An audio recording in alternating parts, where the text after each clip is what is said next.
আউযুবিল্লাহি মিনাশ শাইতানির রাজিম বিসমিল্লাহির রহমানির রহিম। মুসলমান ভাইদের প্রতি থাকলো সালাম, আসসালামু আলাইকুম, এবং হিন্দু ভাইদের প্রতি থাকলো আদাব।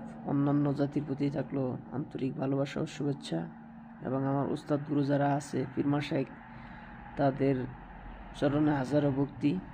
তো আজকে যে বিষয়টা নিয়ে ভিডিও বানাইতেছি, এটা মূলত সবারই প্রয়োজন বা কার্যকরী। সেটা হচ্ছে, আমরা যারা তাবিজ লেখার ক্ষেত্রে কলম ইউজ করি, কোন কাজের জন্য কোন কলম আমরা আসলে অনেকেই জানি না বা অনেকেই জানি।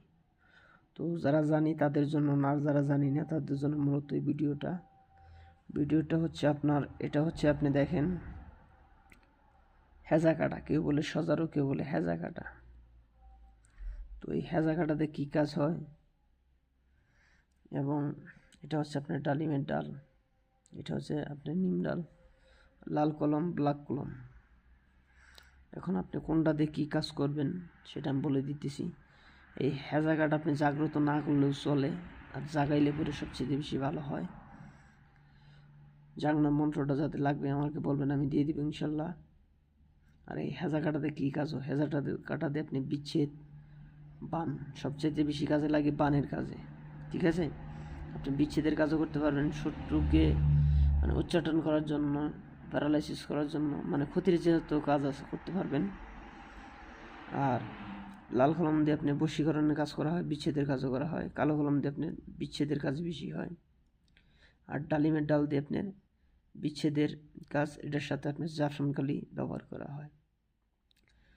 আর নিমের যে ডালটা দেখতেছেন, এটাতে আপনার হচ্ছে বিচ্ছেদের কাজ এবং প্যারালাইসিস, এই সমস্ত ক্ষতির কাজ করা হয়। কোনটার সাথে কোন কালি আপনার বিচ্ছেদের কাজের জন্য অষ্টতীতের কালিটা ব্যবহার করা হয় বেশি, এবং মারণ কাজের জন্য অথবা প্যারালাইসিস কাজের জন্য আপনার যে কালিটা ইউজ করা হয় সেটা হচ্ছে আপনার ওই বিষকালি যেটা। আর জাফরান কালি ইউজ করা হয় আপনার বশীকরণের ক্ষেত্রে, বিচ্ছেদের ক্ষেত্রে ইউজ করা হয়। তো বিচ্ছেদের ক্ষেত্রে সবচেয়ে অষ্টতীতার কালিটা বেশি ব্যবহার করা হয়। আর লাল কলম তো নেই লাল, ব্ল্যাকটা তো নেই ব্ল্যাক।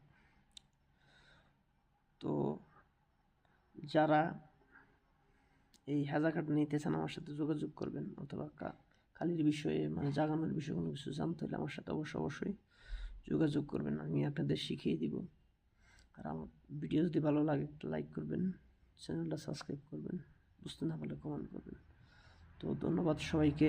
ভিডিও বেশি লং করবেন না, লং ভিডিও কেউ দেখতে চাই